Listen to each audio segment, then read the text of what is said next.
Well, thank you so much, Tut, for that question. The reason why I resigned from the SPLM, first of all, I joined the SPLM from a very early age. I think it was explained earlier by you and also by Lam. I joined as a member of the Red Army. And at the time, we can argue that majority of the people of South Sudan joined SPLM. Not all of them by choice, but because of the situation in which we found ourselves, we became by default members of the SPLM because SPLM was the champion of our people. It was the entity that was fighting for a better future for all of us. So we joined it and we became members in it. Later on, as we grow older, we became much more committed to its ideology. When I resigned, I wanted to note a few things. First of all, the SPLM that we joined, when I joined personally in 1988, is not the same SPLM that is running today. The SPLM that we joined was SPLM that was committed to freedom. It was an SPLM that was committed to restoring hope to our people. It was an SPLM that has a vision and a program that aspire all of us and painted a picture of a better future. That was the SPLM that we joined. It was a mass movement that was sustained by the hard work of the South Sudanese people through their contribution, whether it's contribution of food, animal stock, or through their own sons to fight for the liberation. It was a movement that they owned, a movement that belonged to them. Now, since independence, the SPLM that we have now is an entirely different animal. SPLM has has changed, has evolved into a different kind of animal. It's no longer the same entity that was committed to the ideals of freedom, justice, and prosperity for all our people. SPLM we have today is a self-serving SPLM that belong to specific individuals. SPLM that is completely confused about the journey that it faces. SPLM that has nothing to offer to the people of South Sudan. If you even look at the name itself, Sudan People Liberation Movement, you can agree with me that this entity has achieved the objective for which it was founded.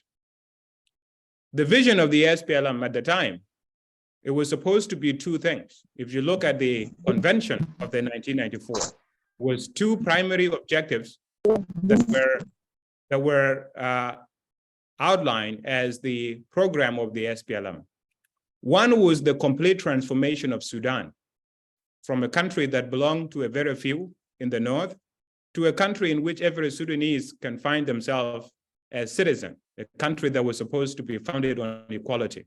That was the vision of New Sudan, a New Sudan in which Muslim, Christians, Northerners and Southerners, Easterners and Westerners could be one. The other second objective of the SPLM, and this came out as a result of our own internal challenges, the 1991 split that was headed by Dr. Riek Machar and Dr. Lama Akol. From that, another objective came to be objective of the SPLM, and that was the self-determination for the people of South Sudan. So when we met at the convention in 1994, those were the two objectives that were put forward as the ultimate objective of the SPLM. New Sudan and self-determination. New Sudan was the overall vision upon which, if the Northerners agree and everyone in Sudan agree, then all of us were willing to live together as brothers and sisters. That was what we were fighting for, the ultimate objective.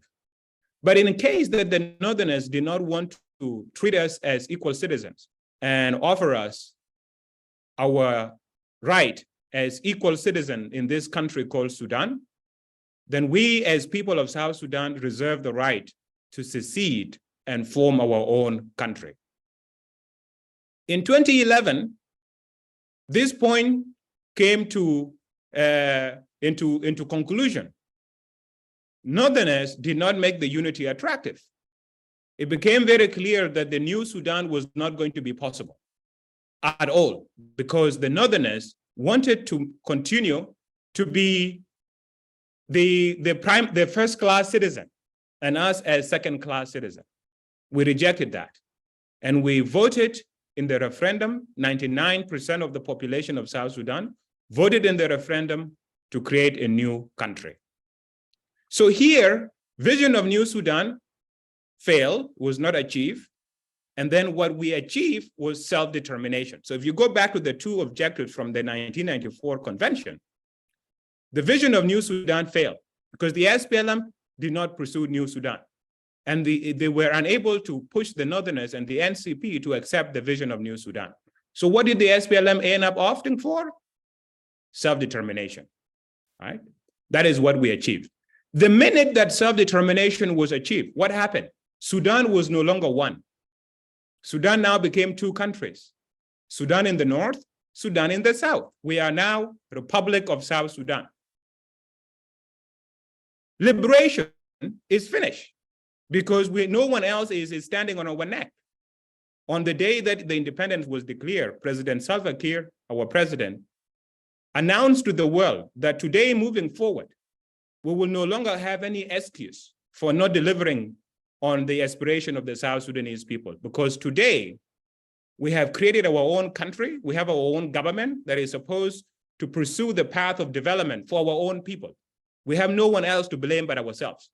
We are liberated because someone who is liberated has the right to pursue a path that their mind and the aspirations determined to be correct.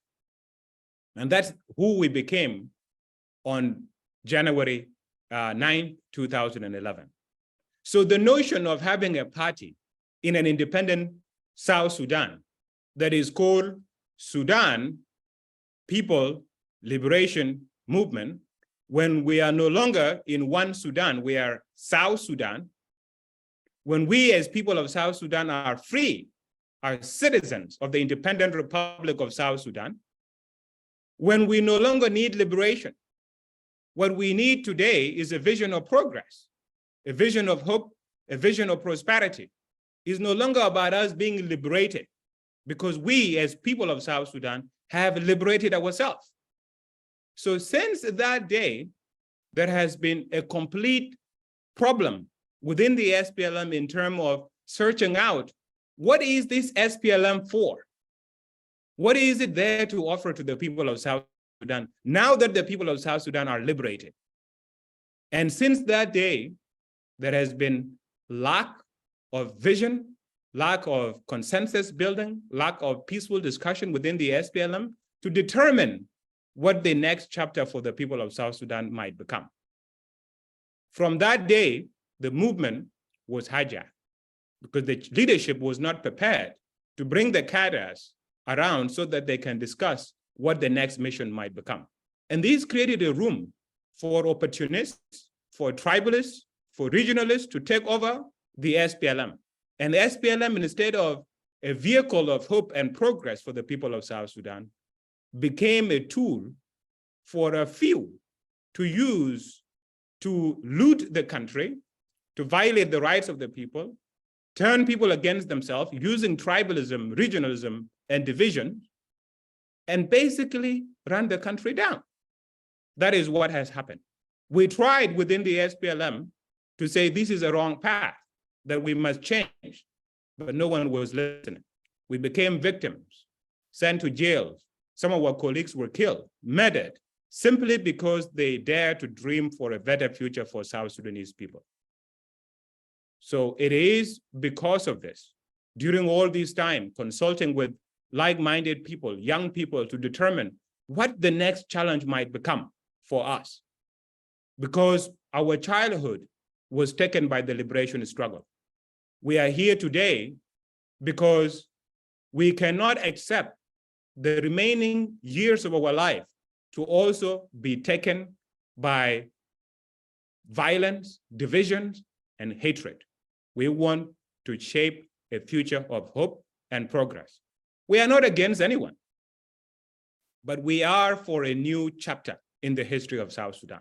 And this chapter that we begin is a chapter of revival. You may wonder why revive?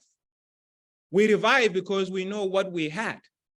Those of you who were part of the movement who were part of the struggle, who were there that day, July 9, 2011, when our people gathered at John Garang Mausoleum, united in purpose and in vision for a better future, then you know very well what I'm talking about. We want to revive that spirit.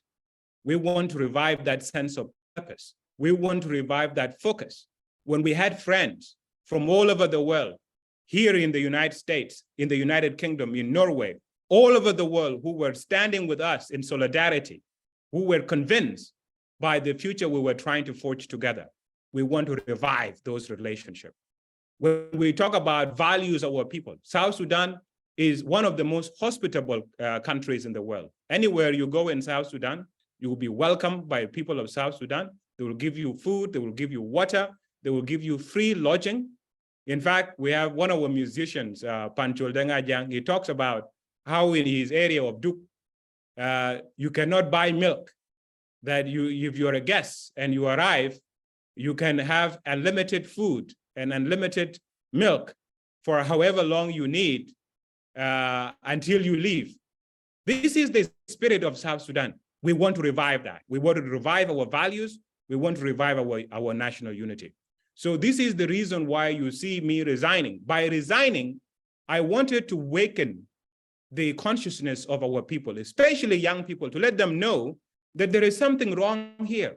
We have become so comfortable under the SPLM because of the emotions that we develop as part of our journey in that movement. But we have to realize that that movement has achieved its objective.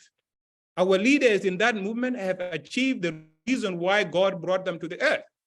They have realized independent South Sudan. The challenge now is to build within those borders. We have borders that are recognized internationally. This is a gift from our leaders, and we thank them.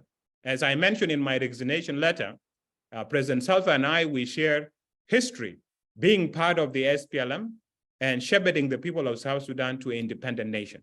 But right now, our journey separates because we have to move toward progress, away from division, away from tribalism, away from violence, so that the future we forge is a future that we can be all proud of. So this was the reason why I resigned, and is the reason why we are launching a new party today. Thank you very much.